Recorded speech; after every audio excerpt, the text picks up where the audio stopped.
Назарыңызда Евробиримдиктин Санарип инсан подкасты.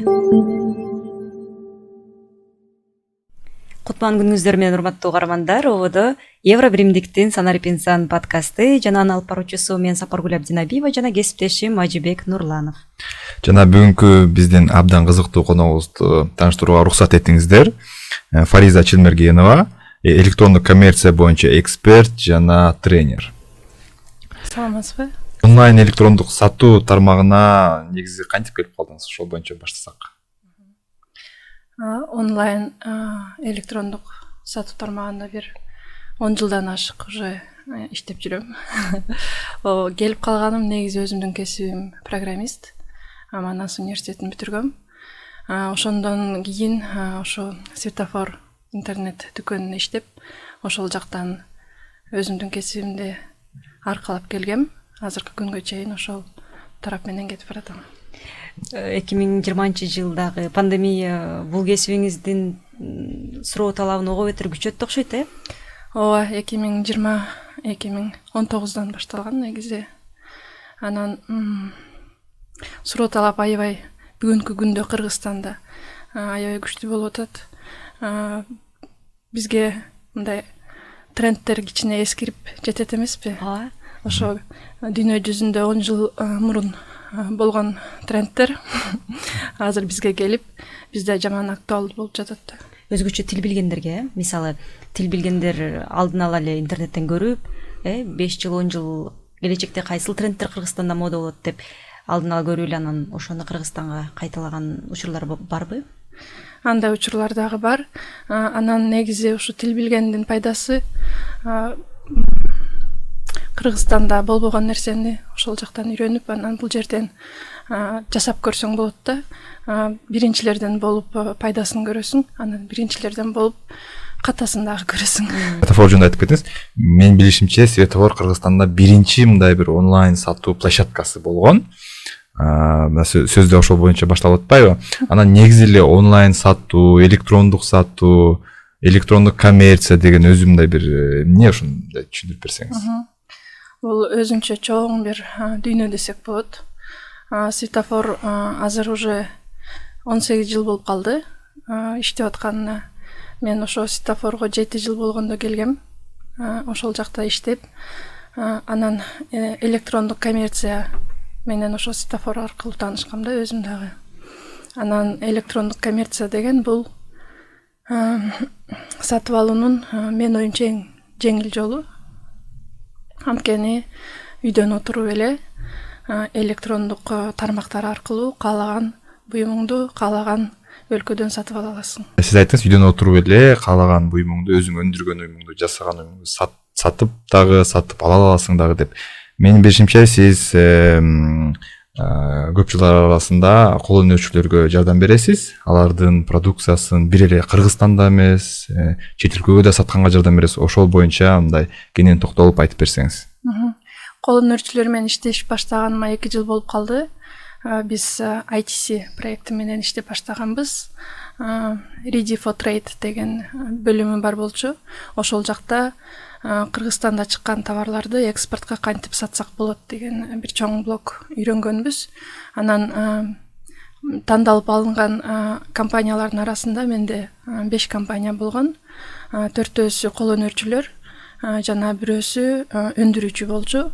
Ал кургатылган жер жемиштерди саткан компания болчу. Анан иштешип келгенде негизи алардын өздөрүнүн нюанстары бар экен.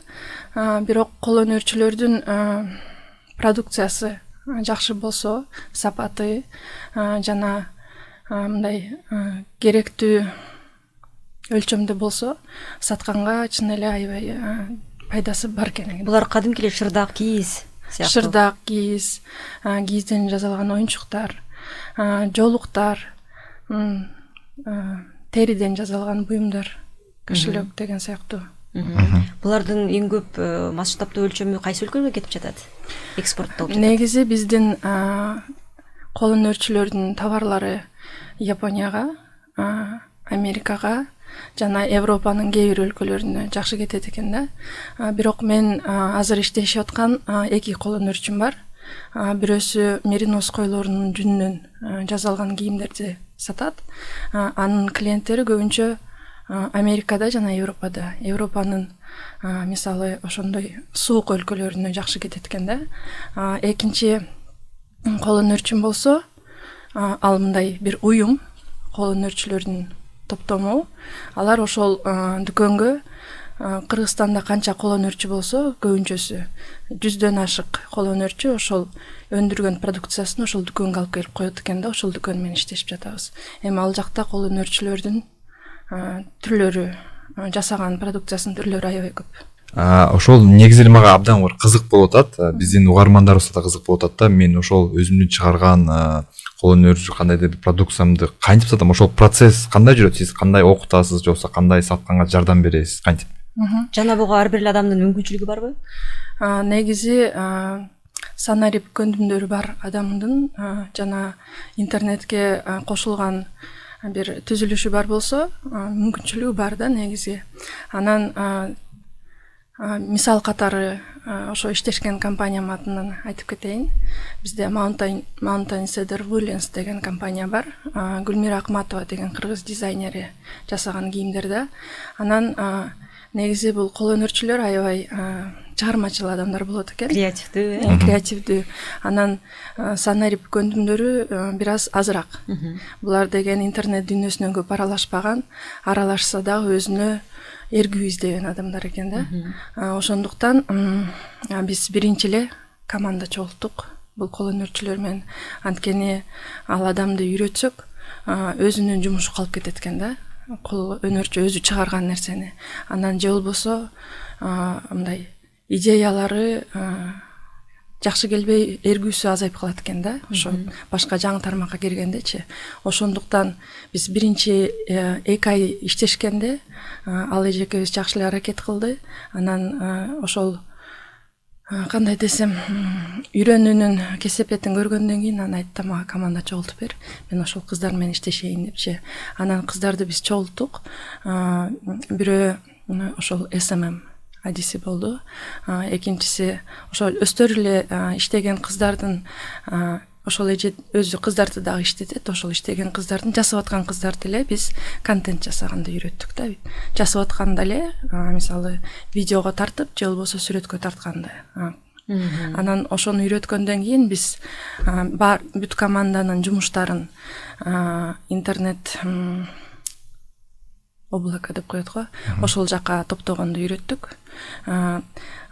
Бул уже процесс кетип баштаганда да. Буга чейин болсо биз негизи ошол компаниянын кардарлары ким, ошол кардарлардын портретин түзүп алдык да. Портретин түзгөндөн кийин биз маркетинговый стратегия деп коет. Ошол кайсы өлкөгө сатабыз, кандай баа менен сатабыз. Анан ал товарды кантип эмнесин көрсөтөбүз, ал адамдарга эмнеси кызык, кандай уникалдуулугу бар. Уникалдуулугу бар. Ошо эмнесине кызык алат деген суроолордун баарына биз жоопторду жазып алдык, даярдап алдык. Анан кийин уже берке кыздарга бергенде дагы оңоюраак болду да, алардын кийин иштеп кетишине. Анткени биз кандай кылып сатыш керек экен, ошол кардардын жүрүм турумуна карап жасайбыз да. Мисалы, мага мындай ой келди да, Амазондон барыбыз эле соода кылсак керек. Мен мисалы үчүн балама айрым буюмдарды Амазондон буйртма бердиртип алдыртам да. Анан дүйнөлүк деңгээлге ошол Амазонго эле кыргыздын буюмдарын, биздин ата мекендик өндүрүштү киргизүүгө биздин мүмкүнчүлүктөр кандай? Жасап жаткандар көп элеби азыр? Амазондо негизи сатуу мүмкүнчүлүктөрү аябай чоң. Бирок ал жака мындай продукциянын серия болуп чыккан продукция керек экен да. Мисалы, кол өнөрчүлөрдүн товарларын ал жака кошсок, алар деген уникалдуу жана бири-бирине окшошпогон товар болгон үчүн мындай контентти жасаган кымбатыраак чыгып калат экен да. Эгерде чоң компания болуп, анан ошол контентти жасаганды арзандатса, анда чыкса болот. Мындай майда кол өнөрчүлөргө кыйыныраак болуп калат экен да. Алар бири-бири менен байланышып, топтом болуп чыгыш керек экен да. Объем жок экен да. Ал жакта сатылып кетет экен дагы, анан өчүп калат. Улам-улам иштеп, улам-улам жаңыртып туруш керек экен да. анан ар бир товардын баракчасындагы мындай биринчи бетке чыгарып турган жакшы айтыс керек экен. Түшүнүктүү. Сиз баягы процессин айттыңыз. Процессте эң маанилүү бул бир эле санариптик технология же көндүмдөр эмес экен, бул баягы команда болуп иштөө маанилүү экен да. Анан ушунча көп адам иштегенден кийин бул кандайдыр бир көбүрөөк мындай экономикалык мүмкүнчүлүктөрдү алып келеби? Ооба, мисалы ошол эле Гүлмира Акматова эжекебиздин командасын иштеткенде алардын бул проектте иштегенге чейинки деңгээли менен азыркы деңгээли эки башка да. Буга чейин алар жасаган жеринде эле товарларын коюп, ошол жерге адамдарды алып келип сатышчу экен. Алар жөнүндө эч ким билчү эмес. Электрондук коммерция негизи эле ошо интернетте кандай десем, таанылуу ошондон башталат да. Анткени интернетте сиз тууралуу информация жок болсо, сиздин компанияңызды эч ким билбейт. Сиздин компанияңыз жок деп эсептеп койсоңуз болот да.